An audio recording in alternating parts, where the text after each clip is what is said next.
นั่งห้องก็พันเอลีล่ะไปยืนแต่ว่าเงินเฮียเงินบาทเจ้าเฮียเอายักเข้ามาห้องเด้อเอาบัตรพร้อมบ่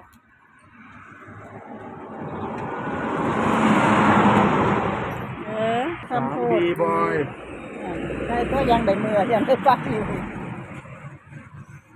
ที่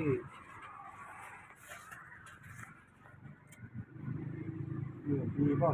ขายนี่เลยจะพันก็ได้530 บาทสวัสดี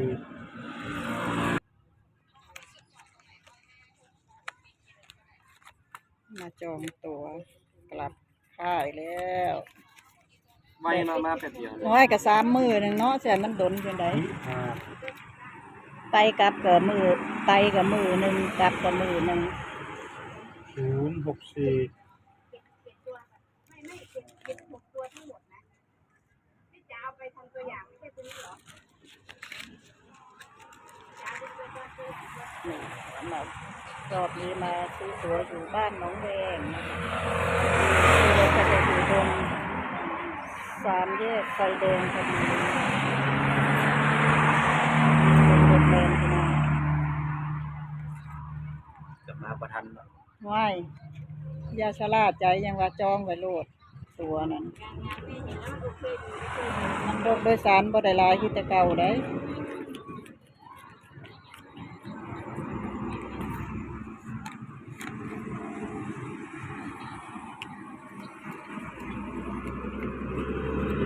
เขาจองออนไลน์หรือเขาจองจากแหละจองออนไลน์บ่เขาจองเซเว่นโอ้เด็กบ่เป็นน้องเขา ตู้จักไปตัวอย่างเฮ็ดดอกมีปัญหาเนาะที่นั่งก็บ่มาตรฐาน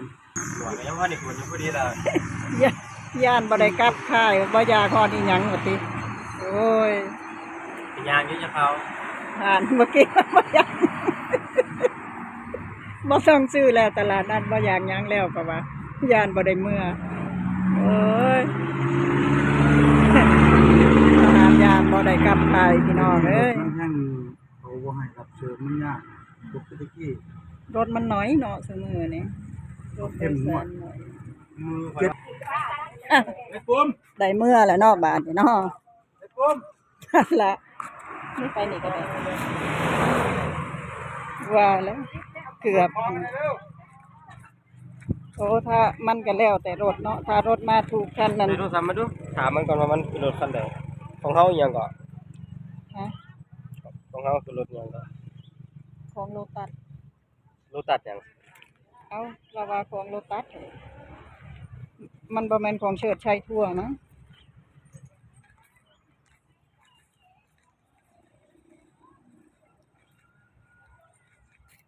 5 โมงแรงคือบ่โทรคุยกันมันจังรู้เรื่องอันน่ะจองอยู่บันแวงมันอาจจะคนละซื้อแล้วสิให้มันมาซื้อหยังอีกไผบ่แม่นว่าให้มาซื้อมันอาจจะคนละที่ก็ได้คนละที่รถคนละคันเพราะว่ารถอันเชิดชัยทัวร์มันก็สิผ่านทางนี้คือกันล่ะมั้งมันก็ผ่านนี่แหละบ่ต้องมาแต่บึงกาฬอยู่แล้วล่ะ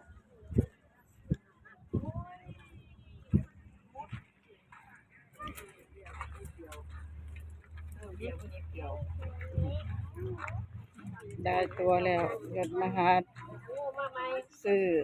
อันนั้นแล้วบัดพรุ่งนี้ก็ต้องได้ไปตัดผมซ่อมโทรศัพท์เอาชูชิบ่ได้มาบ่มื้อนี้เด้อ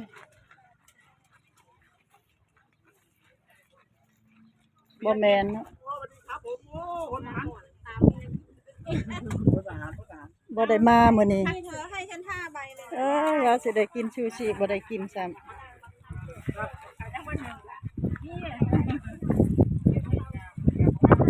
ปกติมาเพิ่นก็ตั้งอยู่นี่ละร้านชูชิมื้อนี้บ่ได้มาชูชิบ่ได้มากินหยังล่ะ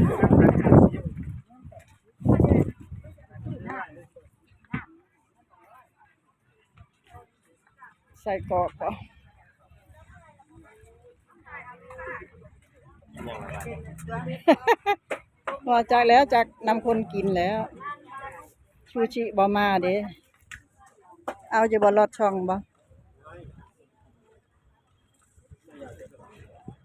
เดี๋ยวก็มีแต่ขนมแนวนี้แหละ ซื้อยังก็ซื้อไหม ซื้อลอดช่องบ่ไปให้พอ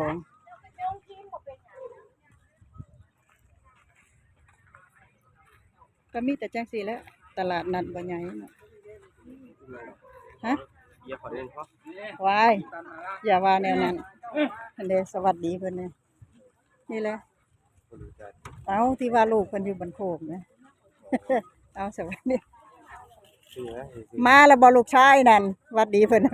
เอาวันกี้นี่เด้ย่างมันไปหาซื้อแนวกินอยู่ได้บ่เห็น บ่ หา โอ้ เห็นอยู่ เห็นกันอยู่รู้จักกันอยู่บ่ ขายดีสอนเหรอครับ แม่น อยู่ว่าดีสอจักอยู่หน่วยใดยังว่า ย่างไปซื้ออันแนวกินอยู่ มื้ออื่นก็กลับแล้วยังว่ามาจองตัวให้เพิ่น มาได้จักมือแล้ว เพิ่นให้ร้านมาเลือกตั้ง บ่อันนี้มาได้7มื้อไม่หากับมาฮอนมื้อเช้านี่อันนี้ บ่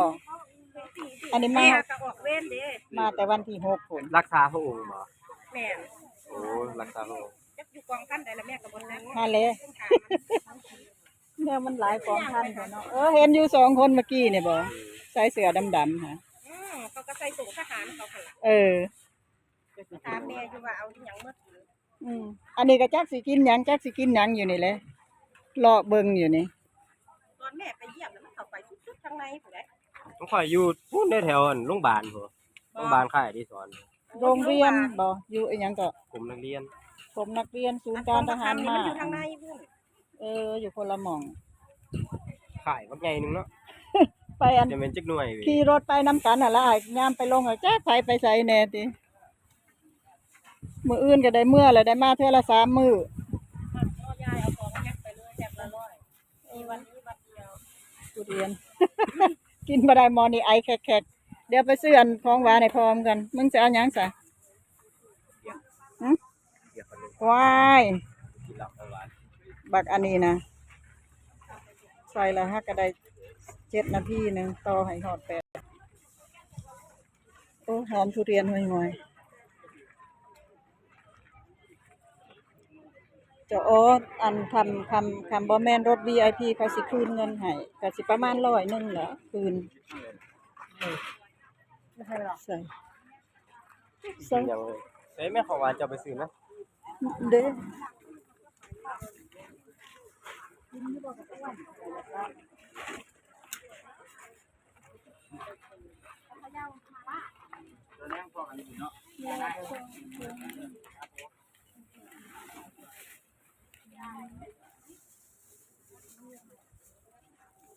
กับเขาวก็จะสิกินหยังเนาะเด้เอาให้เพิ่นนะ จักว่า20 บาทซื้อกันหนึ่งปะเอาเดี๋ยว ซื้ออันนี้แล้วกับเขาวซื้ออันนั้นก่อนพักอันอีตูให้พอมีอยู่บ่พักข้างหน้าซื้อผักอีตูไปใส่แกงปลาก่อน พี่ใส่แล้ว นี่ละร้านใกล้ๆนี่ล่ะอยากชูชิก็บ่ได้กินชูชิบ่ได้มาซ้ำมื้อนี้ก็ได้สร้างเป็นลูกกินบ่อยากบ่ กินก็ได้ เอาเลือกเอา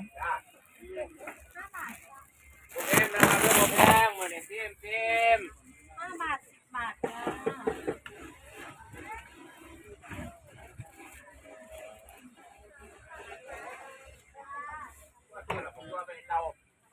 เปลี่ยนอาหารก่อน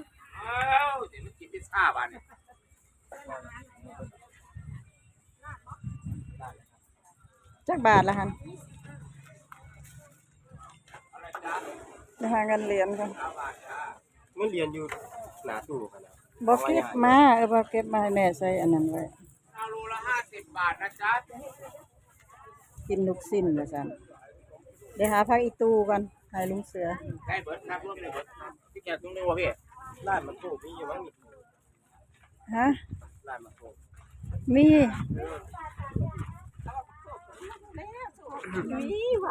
โอ้บิ๊กไข่มดแดงพุ่นน่ะ